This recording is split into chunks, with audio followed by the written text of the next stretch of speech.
Bonjour à tous, bien-aimés, je vous invite à une lecture dans Éphésiens chapitre 4, et je vais lire à partir du verset 11.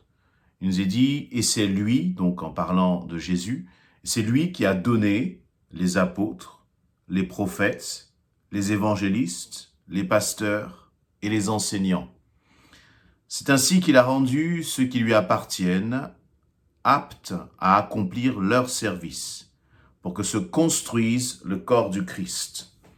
De cette façon, nous parviendrons tous ensemble à l'unité de la foi dans la connaissance du Fils de Dieu. Nous prendrons ensemble une stature parfaite d'adulte à la mesure de la plénitude du Christ. Alors, nous ne serons plus des enfants emportés par des vagues ou le tourbillon de toutes sortes de doctrines, trompés par des personnes qui recourent à la ruse pour entraîner les autres dans l'erreur. Au contraire, en proclamant la vérité avec amour, nous grandirons en tout vers celui qui est la tête, le Christ. C'est grâce à lui que le corps forme un tout solide, bien uni, par toutes les articulations dont il est pourvu. Ainsi, lorsque chaque partie fonctionne comme elle doit, le corps entier grandit et se construit par l'amour et dans l'amour. Amen. Voilà donc un enseignement que l'apôtre Paul apporte à une église. Et dans la définition même de l'église, on peut avoir une église avec une vision universelle, c'est-à-dire l'ensemble de tous les rachetés, de toutes les personnes qui ont donné leur vie à Christ sur, toute la surface de la terre et qui nous ont aussi précédés, qui nous suivront après si Christ n'est pas encore revenu. Et ça, c'est l'église universelle. Et puis à cette église universelle, il y a aussi cette dimension locale. Et là, notamment, Paul est en train d'écrire à des chrétiens d'Éphèse. Donc, il est en train d'écrire à l'église locale. Et quelles sont les recommandations qu'il donne à l'église locale? À cette église locale, il va lui dire d'abord, que Jésus, que Christ, au verset 11, Christ a donné, donc il a pourvu pour l'église des apôtres, des prophètes, des évangélistes, des pasteurs et des enseignants. C'est ce qu'on appelle un peu les ministères de la parole. Les ministères de la parole. Et donc, le Seigneur a donné, a pourvu pour l'Église ces ministères de la parole pour que l'Église soit édifiée. Il va dire au verset 12, c'est ainsi qu'il a rendu ceux qui lui appartiennent aptes à accomplir leur service pour que se construise le corps de Christ. Pourquoi est-ce que le Seigneur a mis des prophètes, des évangélistes, des pasteurs, des apôtres et des enseignants? Il les a mis, il les a donnés pour l'Église afin que les chrétiens puissent, il nous est dit, être aptes à accomplir leur service. Il y a donc là deux points importants. Premièrement, c'est que tous les chrétiens, tous ceux qui sont enfants de Dieu, sont appelés à servir, Mais, et ce qui est intéressant, c'est que nous sommes dépendants les uns des autres. Nous sommes liés, reliés les uns aux autres. Le Seigneur a institué ces ministères-là, ces ministères de la parole, donc apôtres, prophètes, évangélistes, pasteurs et enseignants, pour que justement les chrétiens soient équipés et, comme pour les aider à entrer pleinement dans le ministère, dans le service auquel le Seigneur appelle chacun. Le Seigneur t'appelle et il a un service qu'il veut te confier, un service ou des services. Ça peut être parfois un appel pour une vie, ça peut être parfois un appel à un moment de ta vie et puis ensuite, selon, Dieu peut t'appeler à faire autre chose ou à changer, mais peu importe, l'essentiel, c'est de réaliser que tu es appelé à servir ton Dieu et que dans ce service, le Seigneur a mis justement ce ministère de la parole pour t'aider à t'équiper, pour t'aider à t'accompagner afin que tu puisses rentrer pleinement dans ce service. Et l'objectif, là encore, ce n'est pas d'avoir un service ou un ministère pour dire je me sens bien parce que j'ai un service ou j'ai de la valeur parce que j'ai un service, je suis quelqu'un parce que j'ai un service. Non, pas du tout. La raison, c'est pour que cela participe à la construction du corps de Christ. Lorsque tu t'engages dans l'appel que le Seigneur met sur ta vie, lorsque tu sers le Seigneur, lorsque tu obéis à travers le service, c'est le corps de Christ qui se construit. Et c'est très intéressant cette notion, donc à la fin de ce verset 12, parce que lorsque le corps de Christ se construit, eh bien, ça montre que le Seigneur t'utilise pour bénir le corps de Christ. Et en même temps, toi, tu es béni par le corps de Christ. Il y a donc une dépendance, il y a donc une relation. Et donc, si l'on comprend bien cela, on comprend aussi qu'il est dangereux, et je rappelle que l'apôtre Paul parle là à une église locale, il est donc dangereux de rester en dehors de l'église locale. Il est dangereux d'être dans une forme d'isolement. Et je crois réellement que ce n'est pas ce à quoi Dieu nous appelle en tant qu'enfants de Dieu. En tant qu'enfants de Dieu, il nous appelle à nous rassembler. Il nous appelle à appartenir justement de façon concrète à une famille en Christ. Il ne suffit pas de rester à la maison et de dire « je connais Christ, je connais le Seigneur et donc j'appartiens à la famille de Christ ». Non, parce qu'avec cette famille, tu dois entretenir des relations. Tu dois soigner tes relations avec cette famille. Tu dois soigner tes échanges avec cette famille. Tu dois cultiver, multiplier les échanges avec cette famille pour que cette famille ne soit pas simplement une sorte, j'allais dire, d'identité purement spirituelle, purement virtuelle plutôt, mais il faut réellement qu'il y ait un échange. Il faut réellement que ce soit une réalité dans ta vie. L'Église a son importance. Tes frères et sœurs ont leur place, comme toi tu as ta place au milieu des frères et des sœurs. Et dans ce temps justement de pandémie où il y a, merci Seigneur pour tout cela, tous ces programmes digitaux sur les réseaux sociaux, cela bénit, ça fortifie, cela encourage, cela nourrit aussi. Mais il y a quelque chose que les réseaux sociaux ne pourront jamais remplacer, c'est les interactions humaines que tu vas avoir avec tes frères et tes sœurs. Et à travers cela, qu'est-ce que tu vas apprendre?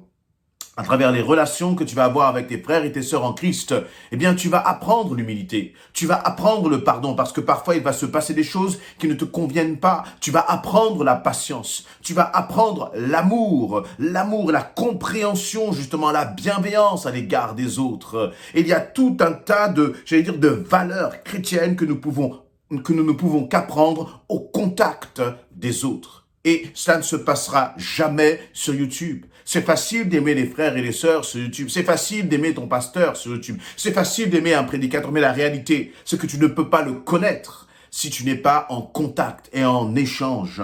S'il n'y a pas cette vie, vraiment cette relation au niveau local. Et ce qui est intéressant, c'est que l'Église a besoin de toi parce que le Seigneur a placé en toi des dons et des talents qui ne sont pas dans les autres. Et de toute façon, même si ce sont les mêmes dons et les mêmes talents, toi, parce que tu es un être unique, tu vas avoir une façon spécifique et particulière d'exercer justement ces dons. Il peut y avoir plusieurs façons d'exercer un don de prophétie. Et à travers l'exercice, par exemple, de ces dons, eh bien, il y a toujours ta personnalité qui va ressortir. Et donc, tu vas agir, te comporter et servir d'une façon différente et complémentaire de ton frère et de ta sœur. Mais si tu n'es pas dans l'Église, si tu n'es pas avec l'Église, eh bien, l'Église sera en manque de cela. Et toi-même, tu seras en manque aussi de recevoir de l'Église. D'ailleurs, le mot Église vient du grec qui veut dire ecclésia, c'est-à-dire rassembler, assembler. Et donc, l'Église ne peut pas être que virtuelle. On ne peut pas se positionner simplement dans une Église universelle, mais il y a besoin, nous avons besoin des relations, d'entretenir des relations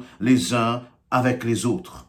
Alors, c'est tellement important, puisque au verset 13, eh bien, l'apôtre Paul va dire ceci: de cette façon, nous parviendrons tous ensemble à l'unité de la foi dans la connaissance du Fils de Dieu. Nous prendrons ensemble une stature parfaite d'adulte à la mesure de la plénitude de Christ. Très intéressant ce verset 13. Il y a deux fois cette notion d'être ensemble. Nous sommes dépendants et c'est normal lorsque l'on conçoit que, eh bien, l'apôtre Paul va utiliser le corps comme image de l'Église, comme symbole de l'Église. Le bras tout seul ne peut rien faire, la main tout seul ne peut rien faire, mais c'est assembler les uns avec les autres qui sont capables d'agir, qui sont capables de changer les situations, qui sont capables justement de construire et de bâtir. Et c'est exactement ce que Paul est en train de nous dire. Il nous dit, de cette façon, nous parviendrons tous ensemble. C'est-à-dire que tu ne peux pas parvenir seul. Tu ne peux pas atteindre les objectifs que Dieu a fixés seul. Mais c'est ensemble, c'est en étant avec l'Église et ton Église locale que tu vas pouvoir grandir dans l'unité de la foi. dans la connaissance du Fils de Dieu. Tu veux connaître Christ? Eh bien, je crois que connaître Christ, ça ne se passe pas simplement seul à seul. Il y a cette dimension d'intimité, d'avoir son temps seul à seul, et c'est important. De même que tu ne peux pas vivre ta relation avec Christ uniquement à travers l'Église. Et une fois que tu n'es plus avec les frères et sœurs, tu ne pries plus, tu ne lis plus ta Bible, tu n'entretiens plus ta relation. Mais il faut cet équilibre entre une vie intense et personnelle, une intimité avec Christ et une vie d'Église forte, une intimité avec l'Église qui soit forte, c'est important. Et c'est cela qui va faire que nous serons, et je reprends le terme là de l'apôtre Paul qui va nous dire, toujours dans ce verset 13, c'est comme cela que nous prendrons une stature parfaite d'adulte, parfaite d'adulte. L'adulte, c'est celui qui peut prendre des responsabilités. L'adulte, c'est celui qui ne va pas, j'allais dire, bouder à chaque fois qu'il y a un problème. L'adulte, c'est celui qui, va être plus dans « je veux donner » que plutôt recevoir tout le temps. L'adulte, c'est celui qui va tenir ferme même quand il va y avoir des difficultés, des circonstances un peu compliquées, des choses parfois qui nous échappent. Mais il sait pourquoi il est là. Il ne se laisse pas si facilement ébranler. Et la réalité, c'est que l'apôtre Paul dit que tu peux devenir un chrétien adulte, mais si tu vis vraiment cette dimension de l'église locale, tu peux devenir un chrétien adulte si tu entretiens, tu soignes tes relations avec tes frères et avec tes sœurs. C'est important. Sinon, le contraire du chrétien adulte, c'est le chrétien enfant, c'est-à-dire le chrétien qui ne grandit pas spirituellement. Et si tu n'entretiens pas cette relation avec l'église, tu ne vas pas pouvoir grandir. Tu ne vas pas pouvoir être un chrétien épanoui.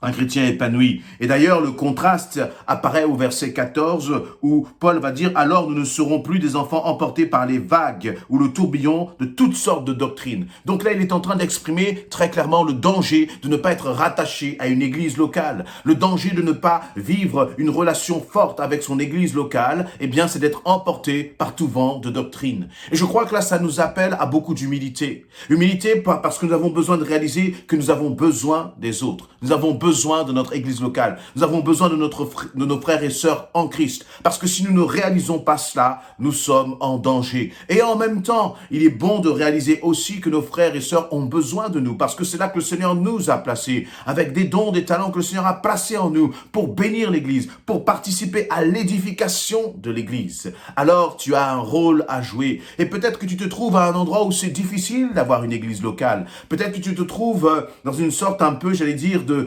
zone blanche, il n'y a pas forcément d'église autour de toi. Et je crois que si tu pries, le Seigneur va mettre autour de toi quelques frères, quelques sœurs, justement, où vous allez pouvoir vous rassembler. Et puis là, vous allez commencer à pouvoir à partager l'évangile. Et puis d'autres vont encore grandir à travers ça, à travers ce partage de la bonne nouvelle. Mais ce qui est sûr, et on le retrouve dans le livre des Actes, une fois que les premiers chrétiens ont été touchés, la première chose qu'ils ont fait, c'est qu'ils ne sont pas partis tous chacun dans leur coin, mais ils ont aspiré à se rassembler, aspirer à se rassembler. Aspirons nous aussi à cela. Je vais terminer par les deux mots, je vais sauter au verset 16 où il nous est dit « Ainsi, lorsque chaque partie fonctionne comme elle doit, le corps entier grandit et se construit par l'amour et dans l'amour. » C'est l'amour qui nous construit. C'est l'amour qui nous construit. Et c'est par l'amour que nous grandissons. C'est dans l'amour que nous grandissons, nous dit ce verset 16. Et pour que l'église soit un corps épanoui, pour que l'église locale soit un corps épanoui, il faut que chaque partie fonctionne comme elle doit. Que ta prière pour ton église locale soit vraiment de prier pour que ton église puisse fonctionner comme elle le doit. Et pour qu'elle fonctionne comme elle le doit, il faut que toi, tu joues ta part. Il faut que toi, tu sois à ta place. Il faut que tu joues le rôle que le Seigneur t'a confié au sein de cette église sous la direction de tes conducteurs. Prie pour cela. Prie pour que ton église soit une église épanouie. Prie pour que toi, tu puisses jouer ta part dans l'église où le Seigneur t'a placé. Amen. Amen.